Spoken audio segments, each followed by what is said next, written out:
Hello, my name is Ganesh Gopal, and today I will be talking to you about implementing linear algebra at Morris Hills. So to start off, what is linear algebra? Linear algebra is a college-level mathematics class that is the branch of math concerned with vector spaces and linear mappings. Linear algebra also happens to be a core class in many different college majors.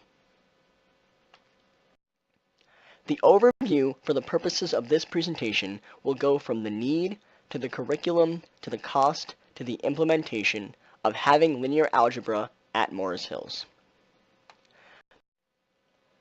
Why do we need linear algebra? Linear algebra offers an alternative from Calculus 3. What this means is that Calculus 3 is already a high-level mathematics class that is offered at Morris Hills. However, Calculus 3 is not for everyone. There have been several instances where high-achieving mathematical students have struggled through Calculus 3 and have left the class with a poor understanding of the concept. In order to avoid this for future generations, it is important to offer them an alternative, because linear algebra is extremely different from Calculus 3. In addition to this, linear algebra is a core class in many college majors, as mentioned before, and this will allow students to test out of many of their college classes. Also, implementing linear algebra will bolster Hill's reputation as it is an extremely rare class that many high schools do not offer across the nation. And lastly, having linear algebra available at Morris Hills will allow students to take it and bolster their resumes, looking even better for the colleges that they decide to apply to. Now for some statistics about taking higher level math in high school. What this graph demonstrates is the relationship between the highest level of math a student has taken in high school and the highest level of degree that they have achieved. As you can clearly see by this graph, someone who takes only vocational math is far more likely to only have a high school diploma or less than a high school diploma. However, someone who takes calculus is much more likely to have a bachelor's degree or more. Therefore, by implementing linear algebra at our school, we will be able to offer students a wider variety of higher-level math classes, making it easier for them to pursue higher degrees and therefore having more successful careers. As for the curriculum, it will be a standard 90-minute block every other school day, much like all of the other classes offered at Morris Hills. There will also be tests at the end of each unit, with 3 tests per marking period, as well as a final exam.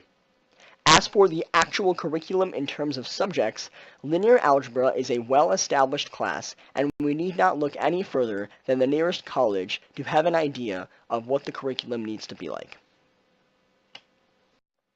The cost of having linear algebra at Morris Hills is primarily going to be focused on the faculty instructor, which is $12,000. Many things are already provided for by the district, such as the smartboard and the classroom. The total cost will be around $20,750, plus or minus $500, due to specific costs that may vary. The actual implementation of linear algebra is going to shoot for a September 2016 date. There are 3 distinct steps that must be taken in order to implement this class, which are the approval, preparation, and promotion. In the approval phase, the class must be approved by the Board of Education and funding must be made available. In the preparation phase, an instructor must be found and the supplies must be purchased and made available for the classroom. And lastly, in the promotion phase, the class must be advertised through a variety of media, ranging from guidance to posters, and maybe even social media such as Facebook. And finally, the class will be available for students to take. Since this class will be available in September of 2016, the earliest class that will be able to put it on their resumes will be the class of 2017. Thank you for taking the time to listen to my presentation, and I hope that you will consider my proposal.